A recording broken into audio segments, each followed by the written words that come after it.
What's going on, friends? How you doing? I'm doing great. Hopefully you're doing just as well. So there's no lesson here today, but I just want to get the gears moving. I want you to start thinking about prepping. Everybody's a prepper. You can be as extravagant as putting a underground bunker in your backyard, or as simple as just splurging for the higher insurance package for your vehicle or your home. I want to talk about the reality behind prepping. I feel like there's a few things that kind of get pushed under the table when you talk about the higher end of prepping, the more of bugging out, bunkers in the backyards, skills, survival, things of that nature, not so much the aspect of getting a better insurance deal. So the first reality I want to talk about is the chances of a zombie apocalypse happening is slim to none. I mean, don't get me wrong, I think it would be very interesting. I probably would not survive more than a week, maybe even more than a day. I don't know. But I feel you have better chances hitting lotto 3 times in a row than this ever happening. The zombie became a pop culture creature again in the early mid 2000s. It kind of died out and came back. That's exactly what it is. It's just like Frankenstein's monster. It's just like the creature from the Black Lagoon, the Wolfman. You're not prepping for them. Why are you prepping for a zombie apocalypse? It's a creature. It's a made up story. You're wasting your time prepping for them. The second reality behind prepping, I feel most people don't put into consideration. You have to stop thinking you're just gonna bug out into the woods.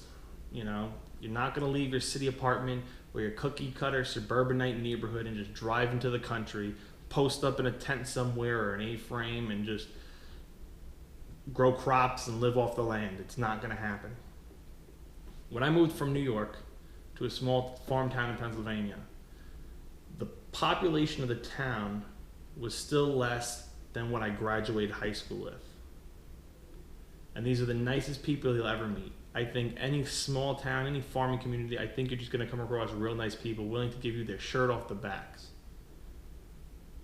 But if the economy was go downhill, if it was just supposed to hit the fan and everything went down the drains, and you posted up on Farmer Brown property, let me tell you, he might not find you right away, but Farmer Brown's gonna find you, get you with a buckshot, and you're gonna end up on 48 hours hard evidence.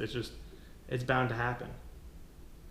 Your best bet maybe would be national parks, bugging in, or investing in some farmland. Just an idea. You're not just gonna go randomly into the woods somewhere and live on somebody's property. They're gonna find you and there's gonna be trouble. Third thing I want to talk about. You could have the best gear out there. You could have millions of dollars worth of high-tech gear. You could have all the knowledge stored in your brain. But if your morale is not right, if you're not positive on the outcome, if you're not upbeat, if you don't have hope, we can call it, none of this stuff matters. It just doesn't matter. And I feel everybody talks about you gotta have the skills, you gotta have the gear.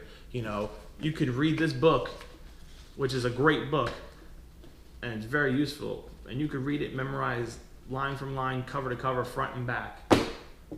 But if you just lost all hope and your morale is low and I can't do this.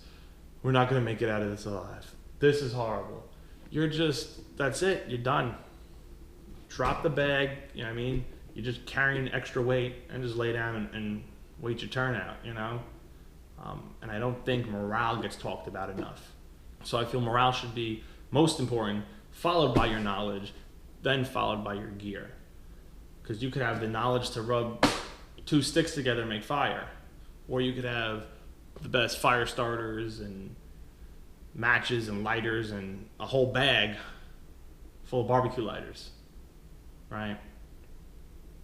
But if you're not in the right mindset, it's all wasted stuff. But that's all I got for you today, guys. Hopefully I got those gears moving, got you thinking a little more. Hit the like button, leave a comment down below. What do you think? Be sure to share this video with your friends and family. If you haven't already, push the subscribe button and ring that notification bell and get your weekly updates. You might learn something you might not have known, or I'll get your brain moving. That's it for me. You have a good one.